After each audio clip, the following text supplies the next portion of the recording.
आप सभी का हमारे चैनल ई स्टडी केंद्र पर एक बार फिर से स्वागत है।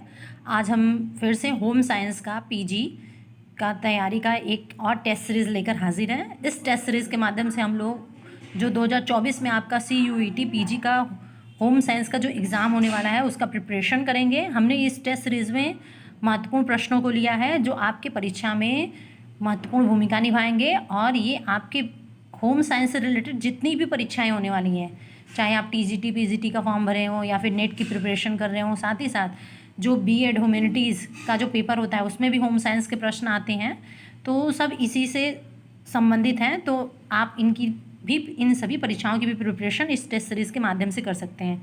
तो आइए हम लोग प्रश्नों को देखते हैं। तो हमारा सबसे पहला प्रश्न है कि प्रसार शिक्षा की विशेषता नहीं है सहभागिता, सहानुभूति, समन्वय या प्रलोभन। तो ध्यान दीजिएगा कि जो प्रसार शिक्षा होता है उसमें इसकी शिक्षा की विशेषता में सहभागिता आता है, पार्टिसिपेशन, इसको हम सम्मिलित करेंगे, अधिक से अधिक लोग इसमें सहभागी हों और कुशल कौशल नई नई कौशल तकनीकी को सीखें। फिर सहानुभूति, सिंपैथी भी आएगी इसमें, लोगों को जिनको नहीं समझ में आ रहा है उनको ज़्यादा ध्यान देकर उनको कुछ कौशल सिखाया जाए। और समन्वय, तो इसको भी हम सम्मिलित करेंगे, लेकिन प्रलोभन यानी लालच ये नहीं आएगा। तो यहाँ पे हमारा ऑप्शन नंबर डी सही हो जाएगा। ध्यान दीजिएगा कि यहाँ पे जो प्रसार शिक्षा है यह मुख्यतः हम ग्रामीण लोगों के लिए एक शिक्षा का माध्यम है, जिसके द्वारा क्या किया जाता है कि व्यक्ति अगर विद्यालय गया हो या ना जाए फिर भी उसको आर्थिक, सामाजिक तथा सांस्कृतिक विकास को उसके संभव बनाने के लिए प्रसार शिक्षा दिया जाता है। ध्यान दीजिएगा, प्रसार शिक्षा क्यों ज़रूरी है?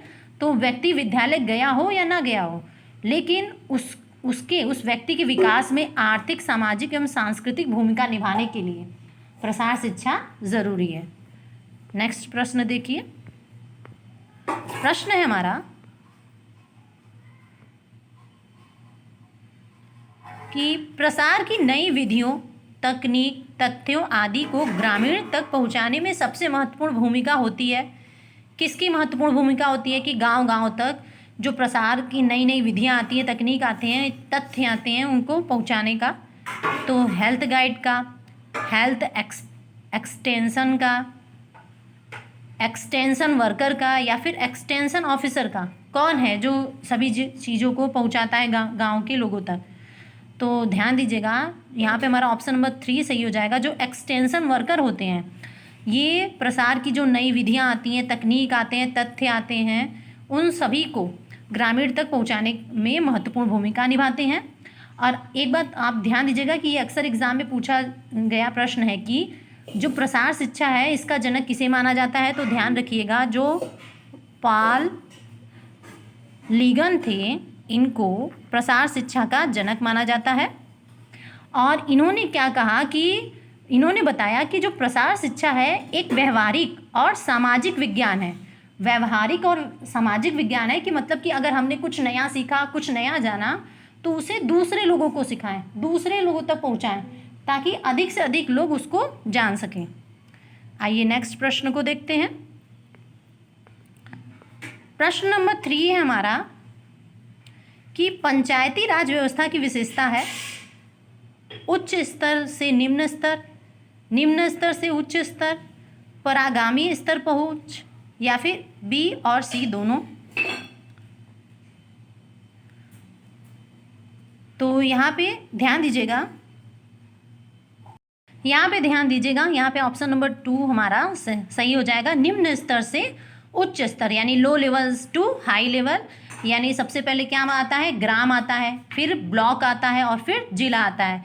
इसे त्रिस्तरीय पंचायती राज व्यवस्था कहा जाता है, जिसे इस 3 स्तरीय पंचायती राज व्यवस्था का जनक भारत में बलवंत राय मेहता को माना जाता है। ध्यान दीजिएगा, और भारत में सबसे पहले जो पंचायती राज व्यवस्था है वह 2 अक्टूबर को 1959 यानी 1959 को सबसे पहले राजस्थान के नागौर जिले में लागू की गई थी। ये भी ध्यान दीजिएगा, मैंने जितने भी पॉइंट्स अभी बताए ये सारी चीज़ें परीक्षा में पूछी जा चुकी हैं और आगे भी पूछे जाने की संभावना है। तो भारत में कितने स्तरीय पंचायती राज व्यवस्था की लागू है? तो 3 स्तरीय।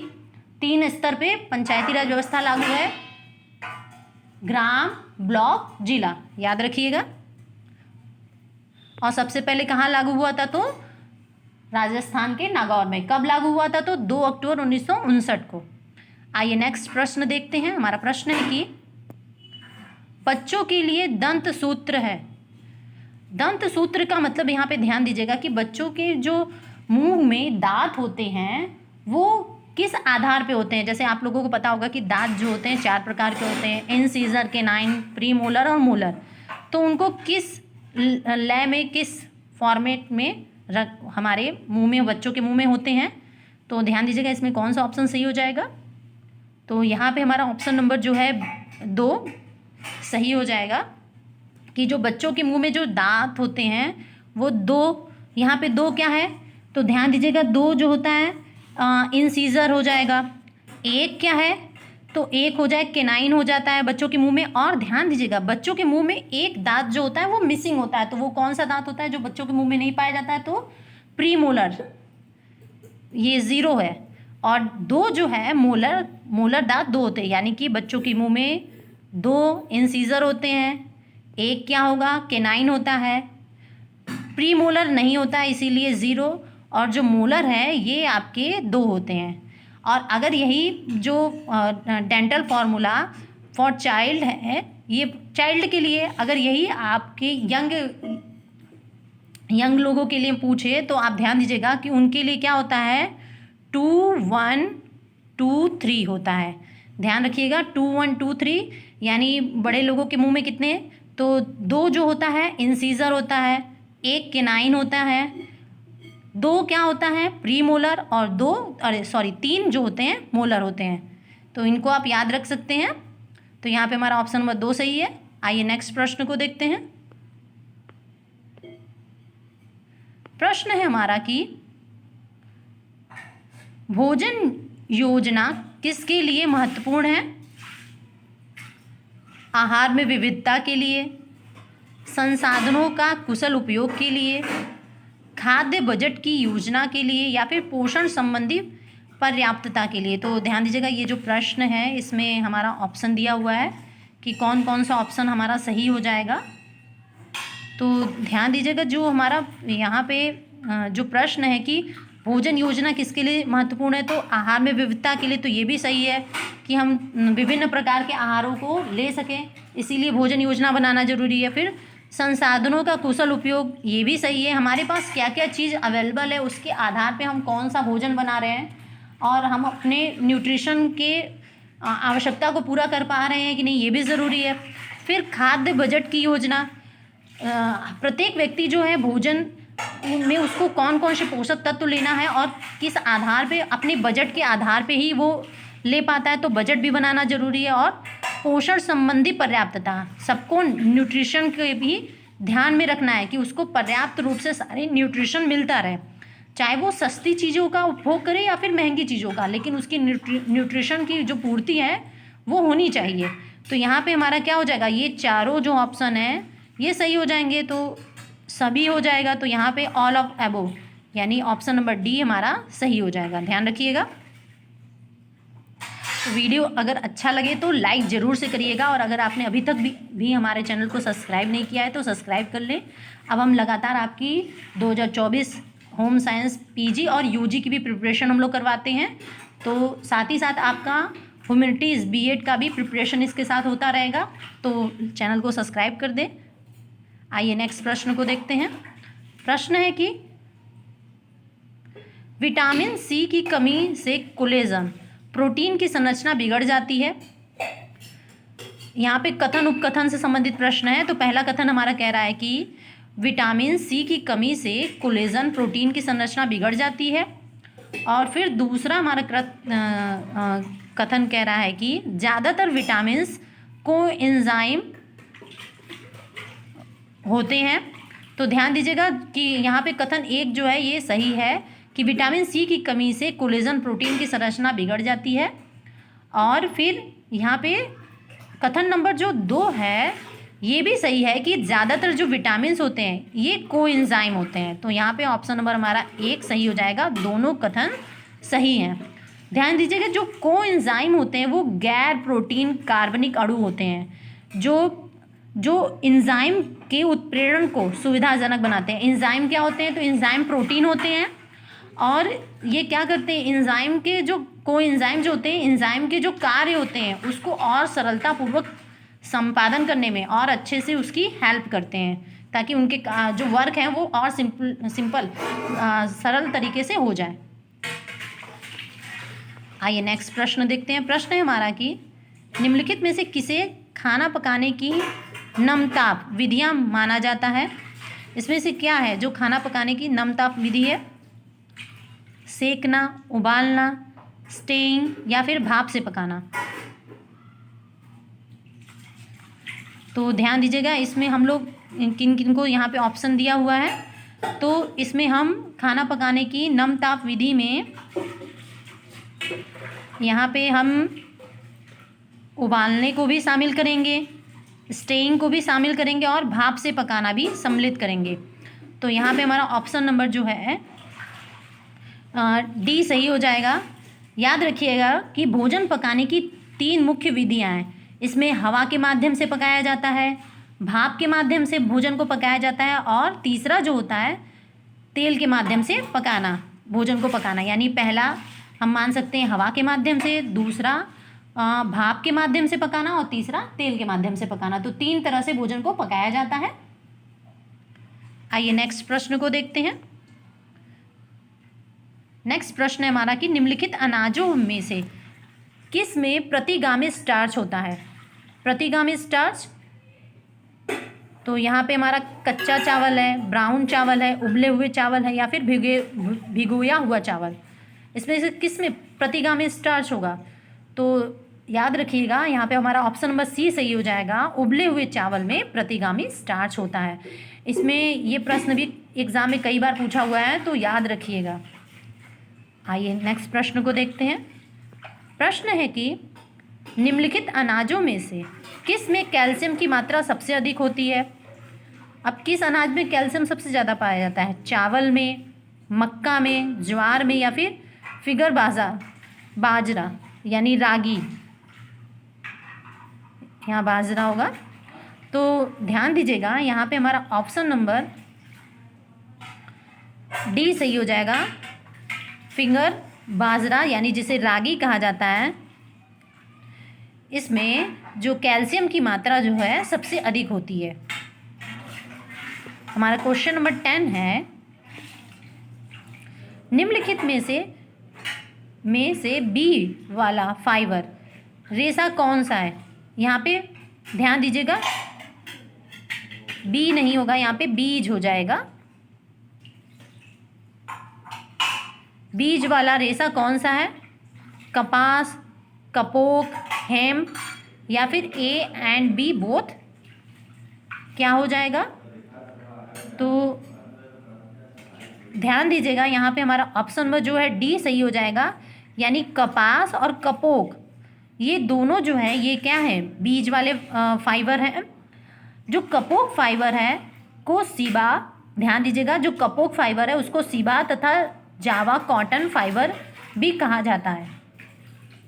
ये जो मैं एक्स्ट्रा पॉइंट्स बताती हूँ इनको आप नोट्स कर सकते हैं या फिर याद रखिएगा, ये भी आपके एग्ज़ाम में पूछे जाते हैं, इसीलिए मैं आपको बताती हूँ। तो एक ही प्रश्न को कई तरह से घुमा के एग्ज़ाम में पूछे जाते हैं। कथन उपकथन के आधार पे दिया जा सकता है, कई कथन दिए रहेंगे, तो आपको उसमें से सही सेलेक्ट करना रहेगा, तो याद रखिएगा। आइए नेक्स्ट प्रश्न को देखते हैं। प्रश्न है कि उबले अंडे में हर छल्ले के निर्माण के लिए 2 पोषक तत्वों में से कौन जिम्मेदार होता है? यानी जो उबला अंडा होता है उसका जो छल्ला होता है, तो उसमें कौन से 2 पोषक तत्व हैं जिनके माध्यम से वो बनता है? तो आयरन, सल्फर, प्रोटीन, कॉपर और कैल्शियम, इनमें से कौन से 2 पोषक तत्व हैं जिनके माध्यम से वो छल्ला बनता है अंडे में? तो ध्यान रखिएगा, एक तो हमारा आयरन सही हो जाएगा और जो दूसरा होगा वो आपका सल्फर होगा, यानी 1 और 2। यानी यहाँ पे हमारा ऑप्शन नंबर जो है ए सही हो जाएगा, 1 और 2। आयरन और सल्फर के माध्यम से जो ग्रीन रिंग फॉर्मेशन होता है बॉयल्ड एग में, वो आयरन और सल्फर के माध्यम से बनता है, 2 न्यूट्रिशन के माध्यम से। नेक्स्ट हमारा प्रश्न है कि अग्नि विरोधी परिधान बनाने में निम्नलिखित फाइबर का उपयोग किया जाता है। किस फाइबर का प्रयोग अग्नि विरोधी परिधान बनाने में किया जाता है? तो ध्यान दीजिएगा, यहाँ पे हमारा जो है ऑप्शन नंबर सी सही हो जाएगा। एस्बेस्टर का प्रयोग जो है हम अग्नि विरोधी परिधान बनाने में करते हैं। जो एस्बेस्टर्स होता है यह प्राकृतिक रूप से मिलने वाले सिलिकेट का एक प्रकार है। ध्यान दीजिएगा, जो प्राकृतिक रूप से मिलता है सिलिकेट, उसका एक प्रकार है। यह जो है एस्बेस्टर, ये चट्टानों के माध्यम से भी पाया जाता है और ये इसकी जो है खान होती है। ध्यान दीजिएगा, खान होती है, खानों से निकाला जाता है। नेक्स्ट प्रश्न है हमारा प्रश्न नंबर 13। एकमात्र अनाज जिसमें कैरोटीन पाया जाता है कौन सा है? पीली मक्का, गेहूँ, दाल या चावल? तो ध्यान दीजिएगा, यहाँ पे हमारा ऑप्शन नंबर जो है ए सही हो जाएगा। जो पीली मक्का होता है, येलो मेज, इसमें यह एकमात्र ऐसा अनाज है जिसमें कैरोटीन पाया जाता है। गेहूं में कौन सा प्रोटीन पाया जाता है? तो ध्यान दीजिएगा, ग्लूटीन पाया जाता है। जो ग्लूटीन होता है, इसी के माध्यम से जो गेहूं है वो लसलसा हो जाता है। जब हम आटे को गूंथते हैं तो आपने ध्यान दिया होगा, कुछ समय पश्चात जो डो है वो बहुत आराम से और स्मूथ हो जाता है, आटा बहुत स्मूथ हो जाता है, लोई भी बहुत बढ़िया बनने लगती है। दालों में क्या पाया जाता है? तो प्रोटीन होता है, और चावल में कार्बोहाइड्रेट और वसा, स्टार्च होता है। ध्यान दीजिएगा। तो आइए नेक्स्ट प्रश्न को देखते हैं। प्रश्न है, प्रोटीन एक कार्बनिक यौगिक है जो बना होता है सल्फर, नाइट्रोजन, अमीनो अम्ल या उपरोक्त सभी? तो ध्यान दीजिएगा, जो प्रोटीन है ये ऑप्शन हमारा इसमें अमीनो अम्ल, ऑप्शन नंबर सी सही हो जाएगा कि अमीनो अम्ल से मिलकर बना होता है। और ये जो प्रोटीन है, इसकी कमी से जो हमारी मनुष्य की जो है मांसपेशियां क्या हो जाती हैं? कमज़ोर होने लगती हैं और ख़राब होने लगती हैं। साथ ही साथ पैरों में आमतौर पे देखा जाता है कि सूजन आ जाता है। मनुष्य की जो इम्यूनिटी पावर होती है वो कमज़ोर हो जाती है, और स्किन में क्या होने लगता है? पिगमेंटेशन होने लगता है। ठीक है। और हम अगर इसके मुख्य स्रोत को समझे तो मांस, दालें, मछली, अंडा और डेयरी से संबंधित जो उत्पाद होते हैं, और फिर फल और सब्जियों को हम शामिल कर सकते हैं। आइए नेक्स्ट प्रश्न को देखते हैं। तो प्रश्न है कि विश्व खाद्यान्न दिवस कब मनाया जाता है? 16 जनवरी, 16 मार्च, 16 जून या 16 अक्टूबर? तो याद रखिएगा, जो विश्व खाद्यान्न दिवस है यह ऑप्शन नंबर डी हमारा सही हो जाएगा। 16 अक्टूबर को मनाया जाता है प्रतिवर्ष। तो आपको हमारा वीडियो कैसा लगा हमें कमेंट करके ज़रूर से बताइएगा। वीडियो अच्छा लगे तो लाइक ज़रूर से करिए, और अभी तक अगर आपने हमारे चैनल को सब्सक्राइब नहीं किया है तो सब्सक्राइब कर लें, ताकि आप ऐसे ही गृह विज्ञान के होम साइंस से रिलेटेड वीडियो देखते रहें। Thank you everyone.